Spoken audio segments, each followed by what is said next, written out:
అక్రమాస్తుల కేసుల్లో సుదీర్ఘ విరామం తర్వాత వైఎస్ఆర్ కాంగ్రెస్ పార్టీ అధ్యక్షుడు మాజీ ముఖ్యమంత్రి వైఎస్ జగన్మోహన్ రెడ్డి మరోసారి న్యాయస్థానం ముందు హాజరయ్యారు.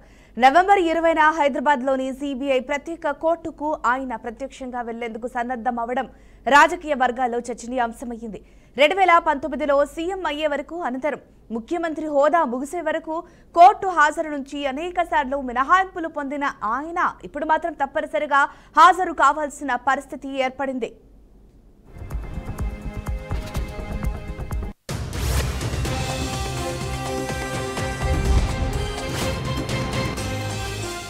జగన్ పై అక్రమాస్తుల కేసు 2011 ఆగస్టు 17న సిబిఐ ద్వారా నమోదైంది.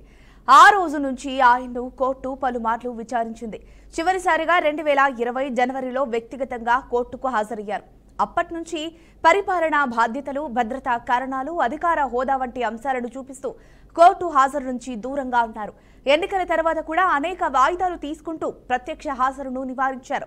అయితే ఇటీవల లండన్ పర్యటన సమయంలో ఆయన సమర్పించిన ఫోన్ నెంబర్ తేడా ఉన్నందున న్యాయపరంగా సమస్య తలెత్తింది. దీన్ని ఆధారంగా చేసుకుని సిబిఐ ఇకపై ఆయన తప్పనిసరిగా కోర్టుకు హాజరు కావాలని వాదించింది. దాదాపు 6 ఏళ్ల తర్వాత మళ్లీ అక్రమాస్తుల కేసులో విచారణలో భాగంగా కోర్టుకు వైఎస్ జగన్ రావడంతో రాష్ట్ర వ్యాప్తంగా చర్చనీయాంశమయ్యింది. అయితే ఇదే కేసులో మాజీ సీఎం జగన్ జైలుకు కూడా వెళ్లారు. 27 మే 2012న ఆయన్ను పోలీసులు అరెస్ట్ చేశారు. అప్పట్లో ఆంధ్రప్రదేశ్ మాజీ ముఖ్యమంత్రి జగన్మోహన్ రెడ్డిపై నమోదైన అక్రమాస్తుల కేసు దేశవ్యాప్తంగా చర్చనీయాంశమయ్యింది.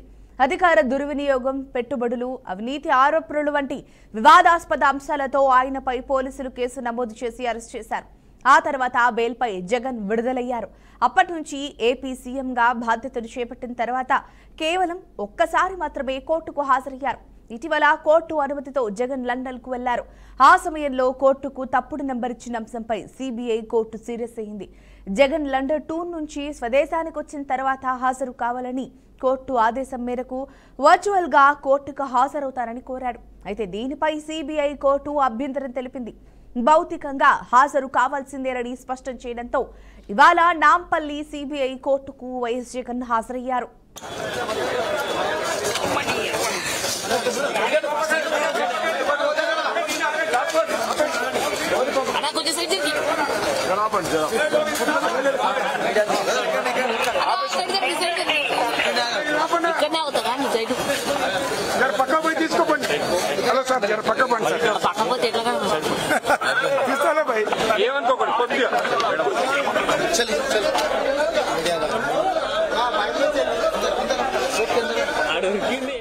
దీనికి సంబంధించిన పూర్తి సమాచారాన్ని మా హైదరాబాద్ రిపోర్టర్ రామకృష్ణ అందిస్తారు. మా క్రైమ్ బ్యూరో చీఫ్ ఇన్నారెడ్డి అందిస్తారు. ఇన్నారెడ్డి, చెప్పండి, అక్కడున్న అప్డేట్స్ ఏంటి? కొద్దిసేపటి క్రితమే మాజీ ముఖ్యమంత్రి, ఆంధ్రప్రదేశ్ ముఖ్యమంత్రి వైఎస్ జగన్ నాంపల్లి కోర్టుకు చేరుకోవడం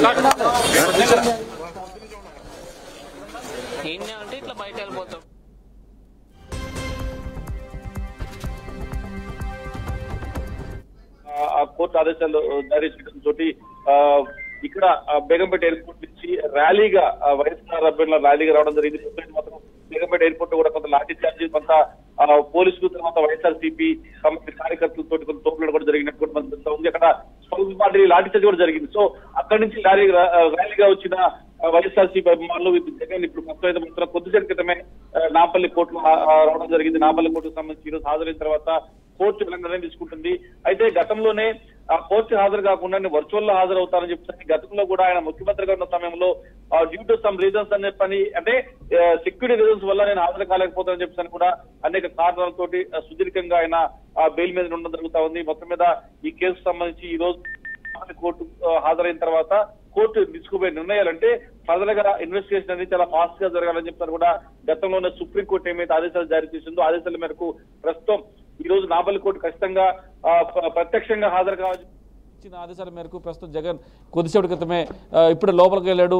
జగన్ నాంపల్లి కోర్టులోకి జడ్జి గారు బెంచ్ ముందు, అంటే ఏసీబీ ప్రత్యేకమైన నాంపల్లి కోర్టు జడ్జి గారి ముందు ఆయన హాజరవుతాడు. హాజరైన తర్వాత ఆర్గ్యుమెంట్స్ అయితే నడుస్తాయి. ఒక పక్కన పోలీసులు, మరోవైపున జగన్ తరపున అడ్వకేట్లు కూడా సుదీర్ఘకాలంగా జరుగుతున్న ఈ దీనికి సంబంధించి జగన్ మీద పెట్టిన కేసులకు సంబంధించిన వ్యవహారాలు మాత్రం కొంత కీలకమైన ఆర్గ్యుమెంట్ జరిగే అవకాశం ఉంది. మరో పక్కన ఏసీబీ అధికారులు, తర్వాత మరోవైపున జగన్ తరపున అడ్వకేట్లు కూడా సిబిఐ సంబంధించి మొత్తం పూర్తిగా ఎలాంటి విషయం మీద ఇప్పటి వరకు సాక్ష్యాలు సేకరించారు, దీంట్లో జగన్ సరిగ్గా అందుబాటులో ఉంటున్నాడా లేదా, పోలీసు సహకరిస్తున్నాడా లేదా అనే విషయమే కాకుండా కోర్టుకు కూడా ఆయన హాజరు కావటం లేదని చెప్పన్న వ్యవహారంలో కూడా నేను వర్చువల్గా అటెండ్ అవుతానని చెప్పేసి ఆయన అడిగినప్పటికి కూడా ప్రస్తుతం ఆ వర్చువల్గా సంబంధించి గతంలో ఆయన అధికారం ఉన్నాడు కాబట్టి సెక్యూరిటీ రీజన్స్ వల్ల హాజరు కాలేకపోయాడు. మరి ఇప్పుడు అధికారం లేడు కాబట్టి ఇకపై ఖచ్చితంగా కోర్టు ప్రొసీడింగ్స్లో హాజరవ్వాలని చెప్పని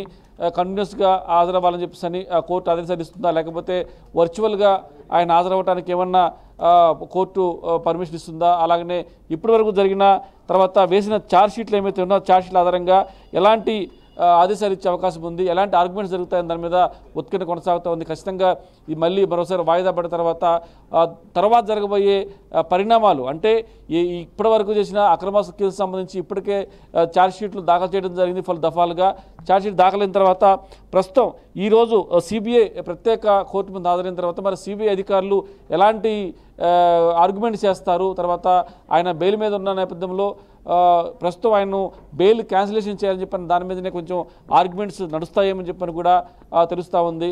గతంలో అధికారం ఉన్నాడు కాబట్టి హాజరు కాలేకపోయాడు, ఇప్పుడు అధికారం లేదు కాబట్టి ఆయన బయట ఉండి జరగబోయే ఇన్వెస్టిగేషన్ సంబంధించి ఖచ్చితంగా సాక్ష్యాలు తారుమేసే అవకాశం ఉంది కాబట్టి ఆయన ఖచ్చితంగా అరెస్ట్ చేయాలని చెప్పేసి అన్న వ్యవహారం మీద, అలాగనే ఈ జగన్ తరపున అడ్వకేట్లు వర్చువల్లో అటెండ్ అవ్వాలని దాని మీద కూడా ఖచ్చితంగా వాదోపదాలు జరిగే అవకాశం ఉంది. మరి ఈరోజు ప్రత్యక్షంగా అటెండ్ అయ్యారు కాబట్టి మరి ఫర్దర్గా ఫ్యూచర్లో కూడా జగన్ ఇదే రకంగా కోర్టు అటెండెన్స్ అవ్వాలి, కోర్టు ఆర్గ్యుమెంట్స్కు ఆయన కూడా అప్పీల్ అవ్వాలని చెప్పేసి అన్న విషయం మీదనే కోర్టుని ఎలాంటి సిబిఐ ప్రత్యేక న్యాయస్థానం, నాంపల్లి సిబిఐ ప్రత్యేక న్యాయస్థానం ఎలాంటి ఆదేశాలు జారీ చేస్తుందని చెప్పి దాని మీద సర్వత్రా ఉత్కంఠ కొనసాగుతోంది. మొత్తం మీద ఈ ఫ్యూచర్లో జరగబోయే వ్యవహారంలో అలాగనే ఈ జగన్ కేసు సంబంధించిన వ్యవహారంలో ఇప్పటికే పలుమార్లు ఛార్జ్షీట్ దాఖలు చేశారు కాబట్టి మరి ఛార్జ్షీట్ల మీద ఆర్గ్యుమెంట్స్ అనేవి, ఫైనల్ ఆర్గ్యుమెంట్స్ అనేవి మాత్రం చాలా కీలకంగా ఉండే అవకాశం కనిపిస్తూ ఉంది. ఈయన సంబంధించిన వ్యవహారంలో ఆరోపణలు ఏవైతే ఉన్నాయో ఈ అక్రమాస్తులకు సంబంధించి కావచ్చు, తర్వాత క్విట్ ప్రోకో సంబంధించిన వ్యవహారంలో అంటే ఆయన అధికారంలో ఉన్నప్పుడు అంటే తండ్రి అధికారంలో ఉన్నప్పుడు క్విట్ ప్రోకో పాల్పడ్డాడు జగన్ అని చెప్పన్న అనేకమైన ఆరోపణలు సిబిఐకి సంబంధించిన వ్యవహారంలో ఇప్పటికే పలు దఫాలుగా ఛార్జ్షీట్ కూడా దాఖలు చేసింది. మరి ఫ్యూచర్లో రాబోయే పరిణామాలు ఎలా ఉంటాయి, తర్వాత ఇప్పుడు కోర్టు ఎలాంటి నిర్ణయం తీసుకుంటా ఉంది, మరి వర్చువల్గా అటెండ్ అయ్యేందుకు అనుమతిస్తారా, లేకపోతే ఈసారి నుంచి ఖచ్చితంగా ఆయన అప్పీల్ అవ్వాలని ఏవైతే సిబిఐ డిమాండ్ చేస్తుందో మరి ఈ వ్యవహారంలో నిర్ణయం అనేది మాత్రం చాలా కీలకంగా మారింది. Right Nareddy, thanks for the updates.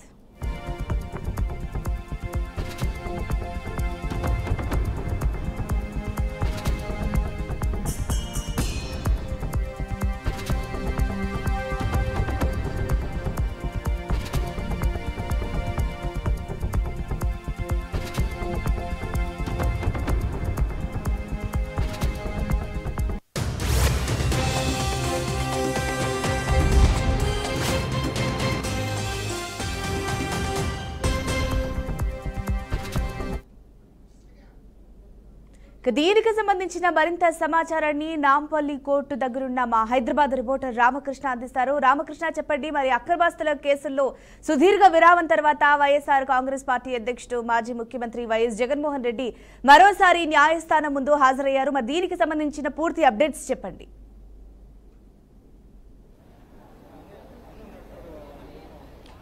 ఇప్పుడే కొద్దిసేపటి క్రితమే వైఎస్ జగన్మోహన్ రెడ్డి నాంపల్లి సిబిఐ కోర్టుకి హాజరవడం జరిగింది. మెయిన్గా చూసుకుంటే దాదాపుగా ఈ సిబిఐ ఏదైతే 2011లో కేసు నమోదు చేసిందో దానికి సంబంధించి ఏదైతే 11 ఛార్జ్షీట్లు నమోదు చేయడం జరిగింది. దానికి సంబంధించి కూడా 2013లో కేసు కట్టడం జరిగింది. 2013 వరకు జైల్లో ఉన్నారు. సెప్టెంబర్లో రిలీజ్ అవ్వడం జరిగింది. దాని తర్వాత ప్రతి ఫ్రైడే కూడా కోర్టుకి హాజరవుతున్నారు. దీని నేపథ్యంలోనే దాదాపుగా 5 సంవత్సరాల నుంచి కూడా కోర్టుకు హాజరవ్వట్లేదు. ఎందుకంటే దానికి సంబంధించి ముఖ్యమంత్రిగా ఉన్నాను, కొంత నాకు వెసులుబాటు కల్పించాలి, నా తరపున అడ్వకేట్ అటెండ్ అవుతారని కూడా చెప్పడం జరిగింది. దానికి సంబంధించి కోర్టు కూడా వెసులుబాటు కల్పించింది. ఈ నేపథ్యంలోనే ఇప్పుడు లండన్ పర్యటన ఏదైతే ఉందో ఈ లండన్ పర్యటన ముగించుకున్న తర్వాత కంపల్సరీగా కోర్టుకి హాజరవ్వాలని కూడా కోర్టు చెప్పడంతో ఈ రోజు 21వ తారీఖు 21 వరకు గడువు ఇచ్చింది కోర్టు. 21వ తారీఖు లోపు ఎట్లయినా మీరు వర్చువల్ గా కాదు డైరెక్ట్ గా హాజరవ్వాలని చెప్పి నాంపల్లి కోర్టు విధించిన నేపథ్యంలో ఇప్పుడే కొద్దిసేపటి క్రితమే లోపలికి వెళ్లడం జరిగింది.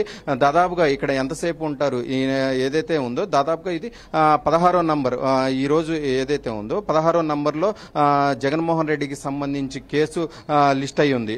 16వ నంబర్లో లిస్ట్ అయి ఉన్న నేపథ్యంలో ఎంతసేపు లోపల ఉంటారు అనే అంశం కూడా ఒకటి మనకి ఏదైతే షెడ్యూల్ రిలీజ్ చేశారో ఆ షెడ్యూల్ కి సంబంధించి 1 అవర్ పాటు షెడ్యూల్లో ఉంది. ఆ 1 అవర్ పాటే ఉంటారా లేదంటే న్యాయవాది తర్వాత విచారణిస్తారా అన్నది కూడా కొంత వైసీపీ శ్రేణుల్లో అయితే కొంత ఆతృత ఉంది. మెయిన్ గా చూసుకుంటే ఇక్కడ భారీ బందోబస్తే ఏర్పాటు చేశారని కూడా చెప్పుకోవచ్చు. వైసీపీ శ్రేణులు కూడా ఈ కోర్టు పరిధిలో ఎక్కడ కూడా పోలీసులు కూడా ఉంచే పరిస్థితి లేదు. ఇప్పటికే భారీ ఎత్తున వైసీపీ శ్రేణులు కావచ్చు కార్యకర్తలు కూడా భారీ ఎత్తున ఇక్కడ చేరుకోవడం జరిగింది.